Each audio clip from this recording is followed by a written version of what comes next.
بسم اللہ الرحمن الرحیم۔ ہماری شروعات آج سورۃ التین سے ہو رہی ہے، تو اس میں اسی طرح کی وہی جس طرح پیچھے بیانات آیات کے شروع میں قسمیں اٹھا کر اللہ پاک اپنی بات کو بیان کرتا ہو، زیادہ تر آخرت کا یعنی کہ اس قیامت والے دن کی مطلب پیشن گوئی ہیں۔ تو یہاں فرمایا والتین والزیتون، قسم ہے انجیر کی اور زیتون کی، وطور سینین، اور طور سینا۔ یہ طور سینا وہ طور کوہ طور پہاڑ جس کے اوپر صورت بھی ہے طور، یعنی کہ جس کے اوپر نبی علیہ اپنا موسیٰ علیہ السلام سے اللہ پاک نے مطلب وہ بلایا تھا، اور وہاں وہ جو دی گئی تھی ان کو کتاب۔ وہذا البلد الامین، اور اس شہر امن والے کی، یہ شہر امن والا مسجد حرام یعنی کہ خانہ کعبہ، یہ حرمت والا شہر ہے جس میں اللہ پاک نے ہر چیز کو حرام کر دیا ہے۔ کوئی بھی وہاں سے نہ درخت توڑ سکتا ہے، نہ کچھ اس طرح کی عمل کر سکتا ہے جو ایمان والا ہے۔ تو فرمایا ان سب کی باتوں یعنی کہ ان قسموں کے بعد جو بات اللہ پاک نے فرمائی کہ لقد خلقنا الانسان فی احسن تقویم، کہ تحقیق پیدا کیا ہم نے انسان کو بہترین ساخت پر، یعنی کہ اس کی شکل و صورت، اس کی جسامت جو بھی اللہ پاک نے اس نے بنائی وہ اتنی خوبصورت اور بہترین بنائی، اور اسی طرح اس کے اندرونی حالت کو بھی اللہ پاک نے بڑی اچھی طرح سے پیدا بنایا۔ ثم رددناہ اسفل سافلین، پھر لوٹایا ہم نے اسے سب سے زیادہ نچلوں سے، یعنی کہ انسان کو اچھا بنایا، پھر جو اللہ تعالیٰ کی بات کے اوپر نہیں چلا تو اللہ پاک نے اس کو نیچے کی طرف پست کر دیا، یعنی کہ اس کو ایک قسم کا چھوڑ دیا، اس کی مطلب جو اللہ پاک سے مطلب ہٹا تو اللہ پاک نے بھی اس کی گرہ کو ڈھیلا کر دیا، اور مطلب اس کو نیچے والوں کی طرف ہی مطلب اس کو چھوڑے رکھا۔ مگر کسے الا الذین آمنوا وعملوا الصالحات فلہم اجر غیر ممنون، سوائے ان کے جو ایمان لائے اور انہوں نے عمل نیک کیے، یعنی کہ انسان اکثریت انسان کو تو اس طرح کیا، لیکن جو ایمان لائے اور عمل نیک کیے ان کو اللہ پاک نے ایسا عمل ان کے ساتھ نہیں کیا، تو ان کے لیے اجر ہے نہ ختم ہونے والا۔ یعنی کہ یہ جو پرہیزگار ہیں، جو اللہ تعالیٰ کی بات کو جوں کا تو مانتے ہیں، ایمان رکھتے ہیں اور جوں کا تو مانتے ہیں، ان کے لیے پھر اجر بھی ہے جو ختم ہونے والا نہیں۔ فما یکذبک بعد بالدین، تو کیا جھٹلانے پر تجھے اس کے بعد ساتھ، یعنی کہ وہ جو فیصلے والا دن ہے، یعنی کہ کیا وعدہ کرتا ہے تجھے جھٹلانا اس فیصلے والے دن کے اوپر، یعنی کہ اگر تم آخرت والے دن کو، وہ فیصلے والے دن کو نہیں مان رہے ہو تو کون سی چیز ہے جو آپ کو جھٹلا رہی ہے، جبکہ آپ کے سامنے اتنے معجزات ہیں، اتنی اللہ کی نشانیاں ہیں، یہ زمین و آسمان، یہ چرند پرند، یہ درخت، یہ پیداواریں جو زمینوں سے نکلتی ہیں اور پھر ختم ہو جاتی ہیں، یہ سب کچھ آپ کے سامنے اللہ کی نشانیاں ہیں، تو پھر اس کے باوجود کیا چیز ہے جو آپ کو روکتی ہے اس کو ماننے کی؟ الیس اللہ باحکم الحاکمین، کہ نہیں اللہ تعالیٰ فیصلہ کرنے والا، یعنی کہ حاکم سب حاکموں پر، کہ اللہ تعالیٰ سب حاکموں پر حاکم نہیں، یہ تو مانتے ہو تم، تو پھر کون سی چیز ہے جو تم کو جھٹلاتی ہے، یعنی کہ تم کو اس کے اوپر آمادہ کرتی ہے کہ تم اس چیز کو جھٹلاؤ۔ تو ابھی اس سے آگے سورۃ العلق کی شروعات ہے۔ یہ سورۃ العلق وہ سورت ہے جس کے بارے میں زیادہ تر گمان کیا جاتا ہے کہ یہ پہلی سورت ہے، اس میں چند جو پہلی 7-8 آیتیں ہیں وہ سب سے پہلی آیتیں ہیں جو نبی علیہ السلام کے اوپر غار حرا میں نازل کی گئی، یہ ماننا ہے اکثریت کا۔ تو فرمایا اقرا بسم ربک الذی خلق، تو اس میں جو پہلی، چونکہ یہ جو آیت جو پہلا لفظ اتارا گیا وہ پڑھ، کیونکہ اصل دیکھیں مین چیز جو ہے وہ پڑھنا ہے، تعلیم حاصل کرنا، پڑھنے سے ہی آپ کو پتہ چلے گا کہ اللہ کا فرمان کیا ہے، تو پڑھائی ایک چیز لازم ہوگی، اور یہ اقرا سے نکلا قرآن کا مطلب ہے بار بار پڑھنے والی چیز، یعنی کہ پڑھائی جس کو ختم، جس کا اختتام نہیں ہے، وہ پڑھائی اس میں کیوں ہے، وہ ریپیٹڈ ہیں باتیں، اللہ پاک نے بار بار انسان کو ایک ہی چیز دہرائی ہے۔ فَبِأَيِّ آلَاءِ رَبِّكُمَا تُكَذِّبَانِ، ایک صورت میں کتنی دفعہ سورہ رحمان میں آئی، وہ اس لیے بار بار ایک چیز کو دہرایا گیا تاکہ انسان مطلب غور کرے، دھیان کر لے کہ یہ اللہ کا فرمان ہے، اور وہ بار بار اس کو ٹھوسر مار رہا ہے، اس کو جگا رہا ہے، اس کو بتا رہا ہے کہ کیا تم نے کرنا ہے اور کیا تمہارے لیے بہتر ہے اور کیا تمہارے لیے نہیں بہتر۔ تو اس لیے فرمایا پہلے سب سے کیا ہے، اقرا، پڑھ نام سے اپنے رب کے، وہ جس نے پیدا کیا، یعنی کہ جس نے تخلیق کیا، اس اس رب کے نام سے پڑھ. اور اس نے کیا کیا؟ خلق الانسان من علق، اس نے پیدا کیا انسان کو جمے ہوئے خون سے، یعنی کہ لوتھڑے سے اس نے پیدا کیا. یہ لوتھڑے سے پیدا کرنا، یہ ذہن رکھیے کہ ایک تو مرد کے نفس سے جو مطلب وہ نکلتا ہے اس کا وہ لوتھڑا جو اپنا منی جس سے انسان پیدا ہوتا ہے، ایک تو وہ ہے. ایک پیدائش آج ہم دیکھتے ہیں سائنٹسٹ وہ کر رہے ہیں خالی وہ مطلب اسپون سے، یعنی کہ اس کے وہ لوتھڑے سے وہ بناتے ہیں چیزیں، یعنی کہ پیدائش کرتے ہیں، بچوں کی پیدائش کر رہے ہیں. تو یہ کوئی بڑی بات نہیں ہے. قرآن میں اللہ پاک نے انسان کی پیدائش جو کی ہے وہ اس لوتھڑے سے فرمایا، یعنی کہ اس منی کے قطرے سے پھر لوتھڑا بنتا ہے. تو اقرا وربک الاکرم، پڑھیے اور رب آپ کا سب سے زیادہ کرم والا، عزت والا ہے. الذی علم بالقلم، جس نے سکھایا ساتھ قلم کے. یہ دیکھیں قلم کا، وہ قلم سے سب سے پہلے لکھی گئی وہ لوح محفوظ یا پھر یہ قرآن، یہ اللہ پاک نے جو بھیجا تو اس نے اس سے انسان کو سکھایا. علم الانسان ما لم یعلم، سکھایا اس نے انسان کو جو نہیں وہ تھا جانتا. یعنی کہ سب سے پہلے آدم علیہ السلام کو اللہ پاک نے، ہم نے سورہ بقرہ میں پڑھا، جب فرشتوں سے کہا کہ میں ایک نائب بنانے والا ہوں، تو اللہ پاک نے آدم علیہ السلام کو تمام چیزوں کے نام سکھائے. تو یہ سکھانا کس کا ہوا؟ اللہ تعالیٰ کا. پھر دنیا میں بھی اللہ پاک چاہے کوئی ان پڑھ بھی ہے، اللہ پاک اس کو دین حکمت، جس طرح نبی علیہ السلام سب سے بڑی ہمارے سامنے مثال ہیں کہ وہ ان پڑھ تھے، اللہ پاک نے ان کے اوپر وہ قرآن نازل کر دیا جو سب پڑھائیوں سے اوپر والی پڑھائی ہے. تو یہ اللہ کا کرم ہے. تو اس نے انسان کو سکھایا وہ جو نہیں جانتا تھا. کلا، لیکن ہرگز نہیں، ان الانسان لیطغی، لیکن مسئلہ کیا ہے کہ بے شک انسان البتہ سرکشی کرتا ہے. یعنی کہ انسان سے یا سرکشی ہو جاتی ہے، اگر تو ہو جائے انجانے سے یا جانے سے، تو نادم ہو جائے تو اللہ پاک اس کی نادم کے اوپر درگزر اور معافی مانگے اللہ سے، تو اللہ پاک اس کو معاف کرنے والا ہے بعد اس کے کفارے کے. لیکن جو سرکشی کے اوپر زیادہ تر اڑ جاتے ہیں، تو یہاں انہی کا ذکر یہ ہو رہا ہے کہ اللہ پاک نے فرمایا بے شک انسان کیا کرتا ہے؟ سرکشی کرتا ہے. ان رآہ استغنى، یعنی کہ وہ سرکشی کب کرتا ہے؟ جب وہ دیکھتا ہے خود کو بے نیاز، یعنی کہ اس کے پاس اگر تھوڑی سی، ویسے ہو سکتا ہے وہ اللہ کی طرف جب غربت ہوتی ہے، جب اس کے پاس تنگی ہوتی ہے تو وہ اللہ کی طرف زیادہ مائل ہوتا ہے. لیکن جب اس کے پاس مال آ جاتا ہے تو اکثریت کا حال یہ ہوتا ہے کہ وہ اس مال کے جوش میں اور اس کو پاس ہونے میں وہ سرکشی کے اوپر مائل ہو جاتے ہیں اور اللہ تعالیٰ کی یاد سے غفلت کرنا شروع کر دیتے ہیں. تو یہ زیادہ تر روگ کا یہ حادثہ کب ہوتا ہے؟ جب انسان یعنی کہ اپنے آپ کو مطلب غنی محسوس کرتا ہے، اپنے آپ کو، اس کے پاس جب کچھ ہوتا ہے مال و دولت، تو اس کے اوپر وہ جناب اللہ کے رستے سے سرکشی اختیار کر لیتا ہے. اِنَّا إِلَىٰ رَبِّكَ الرُّجْعَىٰ، بے شک طرف آپ کے رب کے ہی پلٹنا ہے.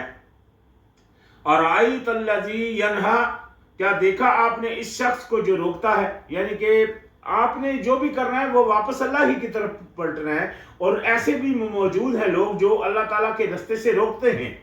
عبداً اذا صلی، اس یعنی کہ میرے غلام کو جب وہ پہنچتا ہے، یعنی کہ وہ جب حاضر ہوتا ہے اللہ تعالیٰ کی طرف، تو وہ اس کو روکتا ہے.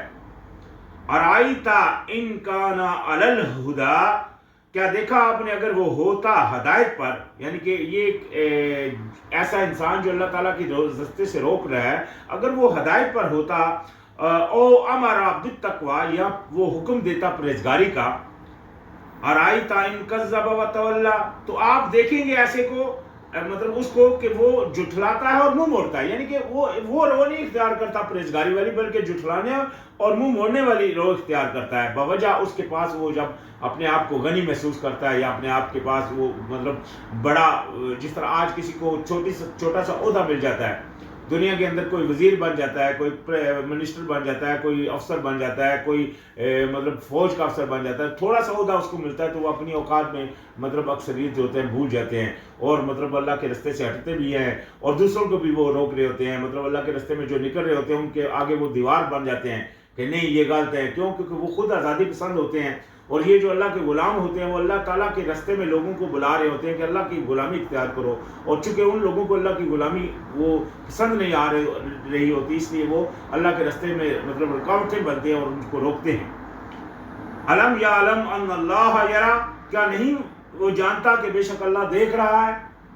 یعنی کہ یہ انسان کو پتہ ہے کہ وہ اللہ اس کو دیکھ رہا ہے، لیکن اس کے باوجود بھی وہ باز نہیں آتے. کلا، ہرگز نہیں. لئن لم ينتهي لنصفا بالناصیۃ، ہرگز نہیں، البتہ اگر نہ وہ باز آیا تو ہم ضرور گھسیٹیں گے اسے پیشانی کے، یعنی کہ پیشانی کے بالوں سے، پیشانی سے، یا اس کو گھسیٹیں، ضروری نہیں بالوں سے، اس پیشانی سے پکڑ کر اس کو گھسیٹیں گے اگر وہ باز نہ آیا. ناصیۃ کاذبۃ خاطئۃ، پیشانی سے جو جھوٹی خطاکار، یعنی کہ اس جھوٹے اور خطاکار کی پیشانی سے پکڑیں گے جو اللہ تعالیٰ کی بات کی طرف نہیں آ رہا. فَلْيَدْعُ نَادِيَهُ، بس چاہیے کہ وہ پکارے اپنی مجلس کو. جب یعنی کہ اللہ پاک جب اس کو پکڑے گا، پھر جتنی مرضی اپنی مجلسوں کو، آج تو دنیا میں اس کی تھوڑی سی فوج ہے، وہ اس کے اوپر ایک سپہ سالار بن کر بیٹھا ہوا ہے. تو کل جب مثال کے طور کے اوپر جب وہ نہیں، مطلب اللہ کے راستے کے اوپر نہیں چلے گا، تو پھر یہ جو دنیا میں سپہ سالاری جس کی کر رہا تھا، وہ سب فوجوں کو بلا لے، تو اللہ سے اس کو بچانے والا کوئی نہیں ہوگا.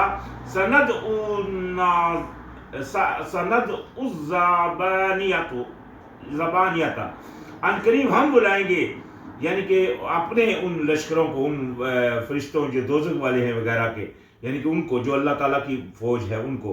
کلا، ہرگز نہیں. لا تطع واسجد واقترب، ہرگز نہیں، نہ آپ اطاعت کیجئے اس کی، یعنی کہ آپ اس کی اطاعت نہیں کیجئے، جو بھی یعنی کہ اللہ تعالیٰ کے منکرین ہیں ان کی آپ اطاعت نہ کیجئے، اور جھکیے اللہ کے سامنے اور قرب حاصل کیجئے، یعنی کہ اللہ تعالیٰ کے آگے جھکیے. سے آیت سجدہ ہے، اس میں سجدہ کیجئے گا، اور اس میں یہ بھی ہے کہ جھکیے اللہ کے تعالیٰ کی طرف اور قربت حاصل کیجئے، اللہ کا قرب حاصل کیجئے.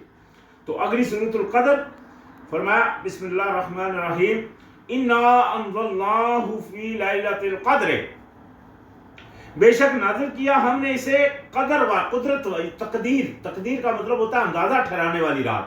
یہ اندازے والی رات کو نازل کیا گیا. یہ اندازے والی رات کا ذکر قرآن میں آتا ہے، چونکہ قرآن کے نزول کے بارے میں آتا ہے کہ یہ اس اللہ پاک نے فرمایا شہر رمضان الذی انزل فیہ القرآن، رمضان وہ مہینہ ہے جس میں قرآن نازل کیا گیا. تو یہ قرآن نازل کیا گیا ابھی رمضان میں نازل کیا گیا. قرآن کی اسی سورہ میں بتا دیا گیا کہ اس کو لیلۃ القدر میں نازل کیا گیا. وہ لیلۃ القدر جو اندازے والی رات ہے اس میں نازل کیا گیا. تو اس کا نزول آسمان دنیا سے یا اوپر جہاں تک اللہ پاک نے یا اس کتاب سے نکالی، تو یہ وہ نزول تھا. اس کے بعد پھر وقتاً فوقتاً نبی علیہ السلام کے اوپر اترتی رہی، جس کی کل تعداد ہے قریباً 23 سال. 23 سال کے عرصے میں نبی علیہ السلام کے اوپر یہ قرآن پورا اتارا گیا. تو اللہ پاک نے فرمایا وما ادراک ما لیلۃ القدر، اور کیا جانے آپ، نہیں جانتے آپ کہ جو ہے وہ لیلۃ القدر رات، قدرت والی قدر والی رات وہ کیا ہے، آپ نہیں جانتے. لیلۃ القدر خیر من الف شہر، جو وہ قدر والی رات ہے وہ بہترین ہے 1000 مہینوں سے، یعنی کہ وہ ایک رات وہ اتنی باری رات ہے کہ 1000 مہینوں سے بہتر ہے وہ. یعنی کہ اس میں اگر آپ کو مل جائے، وہ اس میں کھڑے ہونا، اس میں اللہ تعالیٰ کی یاد کرنا، اس میں عبادت کرنا، یا جو بھی آپ کریں، وہ اس رات کا بہت اہم ہے. وہ ایک رات کا 1000 مہینے کی رات سے زیادہ مطلب اہمیت رکھتی ہے وہ. اور یہ اہمیت اللہ پاک نے یہ جان رکھے قرآن میں خود بتائی ہے. اس کے علاوہ اگر کوئی کہے کہ یہ چیز اہمیت رکھتی ہے اپنی طرف سے، تو وہ اس کے بندے کی طرف سے ہوگا، وہ قرآن کا اس میں تذکرہ نہیں ہے. یہاں اللہ پاک نے خود اس کی رات کی اہمیت بتا دی. تنزل الملائکۃ والروح فیہا بإذن ربہم من کل امر، تو نازل ہوتے ہیں، اترتے ہیں، یہ دیکھیں اترتے ہیں فرشتے اور روح. یہ روح کیا ہے، یہ میں نے پیچھے بیان کیا ہوا ہے. روح یعنی کہ امر اللہ تعالیٰ کا، اللہ تعالیٰ کی دی ہوئی سینس، یہ اللہ تعالیٰ مومنین کے اوپر نازل فرماتے ہیں. تو اس رات یہ اترتے ہیں، اس میں اپنے رب کے اذن سے ہر امر کے لیے، یعنی کہ ہر امر کے لیے جو اللہ پاک امر دیتا ہے اس کے لیے وہ نازل ہوتے ہیں، پھر اس کا امر وہ کرتے ہیں جو اللہ تعالیٰ ان کو حکم دیتا ہے. سلام ہی حتی مطلع الفجر، تو یہ سلامتی ہے، یعنی کہ وہ رات وہ سلامتی ہے یہاں تک کہ طلوع ہو جائے فجر، یعنی کہ فجر ہونے تک وہ رات جو ہے سلامتی امن کی رات ہے. اتنی بہترین، اتنی وہ مطلب اہم رات ہے لیلۃ القدر کی رات. تو خیر ابھی ہماری شروعات ہو رہی ہے سورۃ البینہ. تو فرمایا بسم اللہ الرحمن الرحیم، لم یکن الذین کفروا من اہل الکتاب والمشرکین منفکین حتی تأتیہم البینات، نہیں تھے وہ جنہوں نے انکاری کیا اہل کتاب میں سے اور مشرکین میں سے بعض آنے والے، یہاں تک کہ آ جائے ان کے پاس واضح دلیل۔ یہ ایک پیشن گوئی ہے بعد کے وقت کی۔ اللہ پاک نے یعنی کہ یہ بات بیان کی کہ جو انکاری کرنے والے ہیں اور جو اہل کتاب ہے اور جو مشرک ہیں، یہ اس سے باز نہیں آتے جہاں تک کہ آ جائے ان کے پاس کوئی واضح دلیل۔ رسول من اللہ، ایک بھیجے ہوئے اللہ تعالیٰ کی طرف سے، یعنی کہ اللہ تعالیٰ کی طرف سے بھیجے ہوئے، یتلو صحفا مطہرات، جو پڑھاتے ہیں انہیں صحیفے پاکیزہ، یعنی کہ اللہ کا کوئی بھیجا ہوا ہے ان کے اوپر۔ یہ دیکھیں یہاں ایک بات ذہن میں رکھیں، یہ اکثریت لوگ تو یہ بولتے ہیں نبی علیہ السلام کے بارے میں، لیکن یہ ایک پیشن گوئی جو ہے یہ فیوچر کی بات ہو رہی ہے، یعنی کہ یہ باز نہیں آئیں گے یہاں تک کہ آئے کوئی ان کے پاس اللہ کا بھیجا ہوا رسول۔ سے مراد یہ نہیں ہے کہ کوئی رسول جس کے اوپر وحی آ رہی ہے، یہ وہ رسول نہیں ہوگا جو وحی جس کی طرف گئے، بلکہ یہ وہ رسول ہے جو پڑھتا ہے ان کے اوپر صحیفے جو آلریڈی لکھی ہوئی ہے، یعنی کہ جو لکھی ہوئی کتاب ہے وہ پڑھتا ہے ان کے اوپر پاکیزہ، یعنی کہ جس طرح پاکیزہ اللہ پاک نے ابھی قرآن ہے، قرآن میں بھی مطلب سب سے پاکیزہ بھی قرآن ہی ہے جس میں لکھا ہوا ہے، اللہ پاک کی باتیں لکھی ہوئی ہیں۔ تو اسی طرح مطلب جو بھی اللہ تعالیٰ کی لکھی ہوئی باتیں پڑھ کر ان کو سنائے گا، یعنی کہ تب تک یہ مطلب نہیں باز آتے۔ فیہا کتب قیمات، اس میں تحریر ہے درست، یعنی کہ یہ نہیں صرف قرآن ہے، اس کے علاوہ باقی کتابیں بھی اس میں موجود ہیں۔ جس طرح بھی اب بائبل ہے، بائبل کے اندر ہم دیکھتے ہیں تو 66 کتابیں ہیں، جس میں کافی ساری آسمانی کتابیں ہیں جو اللہ تعالیٰ نے نازل کی اپنے انبیاء کے اوپر۔ وما تفرق الذين اوتوا الكتاب الا من بعد ما جاءتهم البينات، اور نہیں تفرقہ کیا ان لوگوں نے جو دیے گئے کتاب مگر اس بعد اس کے کہ آئی ان کے پاس کھلی دلیل، یعنی کہ یہ تفرقہ بازی ہوئی، یہ ہوئی وجہ اس سے جب ان کے پاس دلیل آ گئی، اللہ کی کتاب آ گئی تو انہوں نے اختلاف کیا۔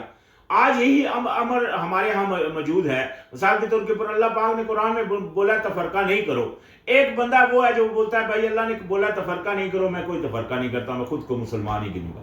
دوسرا بندہ بولتا ہے ہاں بھائی اللہ نے بولا یہ لیکن وہ لیکن فلاں، تو وہ جو لیکن کر رہا ہے اصل تفرقے بعد وہی ہے، وہی تفرقہ ڈال رہا ہے اللہ تعالیٰ کی بات، وہی اختلاف کر رہا ہے۔ تو یہ بات کیوں ہوئی کہ جب ان کے پاس کتاب، جب کہ کتاب میں واضح لکھا ہوا ہے کہ تفرقہ نہیں کرنا، اس کے باوجود بھی وہ تفرقہ بھی کر رہے ہیں۔ اس کے باوجود بھی اسی طرح باقی سب حکم جو وضو کا حکم ہے وہ قرآن میں موجود ہے، لیکن وہ اپنے عقائد کے اوپر کر رہے ہیں، اللہ تعالیٰ کی بات کو پیچھے چھوڑ رہے ہیں، تو یہ اختلاف کر رہے ہیں اور تفرقے کر رہے ہیں۔ تو یہی وہ لوگ ہیں۔ فرمایا وما امروا الا ليعبدوا الله مخلصين له الدين حنفاء وَيُقِيمُوا الصَّلَاةَ وَيُؤْتُوا الزَّكَاةَ وَذَلِكَ دِينُ الْقَيِّمِ۔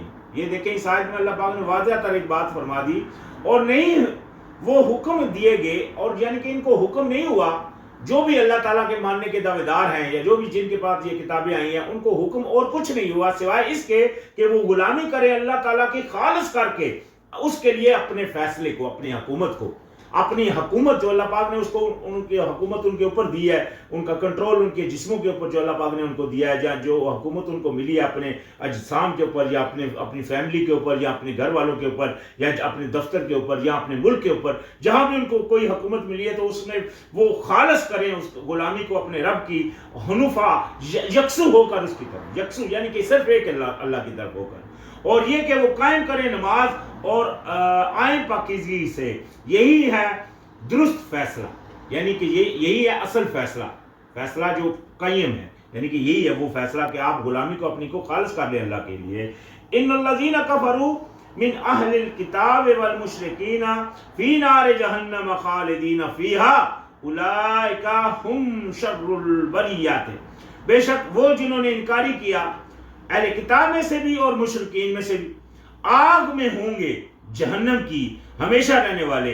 اس میں یہی لوگ ہیں وہ بدترین مخلوق، یعنی کہ جو بدترین مخلوق ہے اللہ تعالیٰ کے نزدیک وہ یہ ہے، وہ انسان جو اللہ تعالیٰ کی طرف نہ جاتا ہے خود، نہ کسی کو جانے کا کہتا ہے، خود بھی کفر کے اوپر ہے، مشرکین ہے، شرک میں پھنسا ہوا، اللہ تعالیٰ کی بات نہیں مان رہا، اپنے خواہش کے اوپر چل رہا ہے، یا لوگوں کی باتوں کو آگے کر رہا ہے، اللہ تعالیٰ کی بات کو پیچھے کر رہا ہے، تو ایسے لوگوں کا ٹھکانہ پھر جہنم ہے۔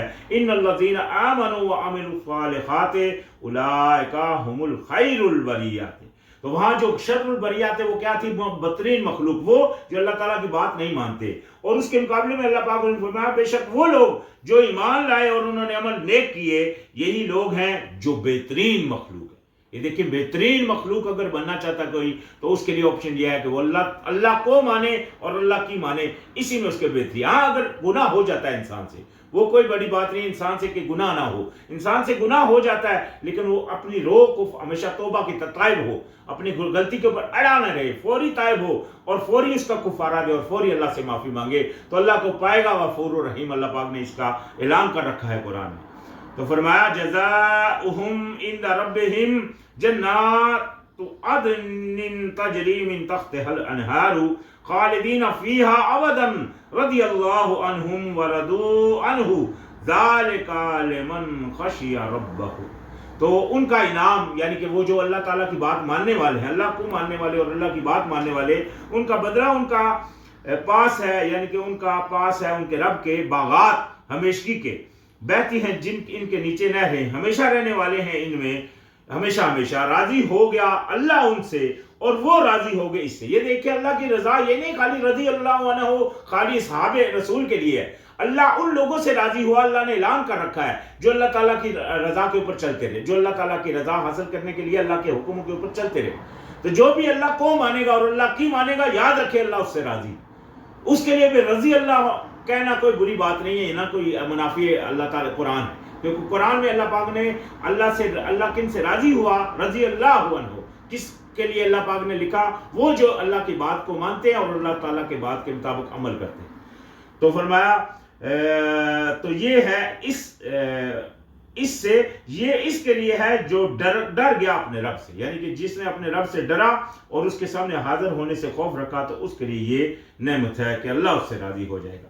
تو جو بھی چاہتا ہے اللہ کی رضا اختیار کرنا، تو وہ جان لے کہ اس کا عمل یہ ہونا چاہیے کہ اللہ کو ماننا ہے اور اللہ کی ماننی ہے جوں کا توں، یہ نہیں اس میں کمی پیشی کرنی ہے، اس کے چاہے اس کے پوری دنیا اس کے خلاف ہو جائے، اس نے حق کے اوپر ڈٹنا ہے، اور جو بھی حق کا ساتھ دے گا وہ بھی اسی کا مطلب اللہ کا ساتھی ہے۔ تو خیر، یہاں آج ہمارا اختتام ہو گیا سورۃ البینات پر، انشاءاللہ پھر سورۃ البینات پر، اور انشاءاللہ یہاں سے آگے پھر شروعات ہوگی۔ السلام علیکم۔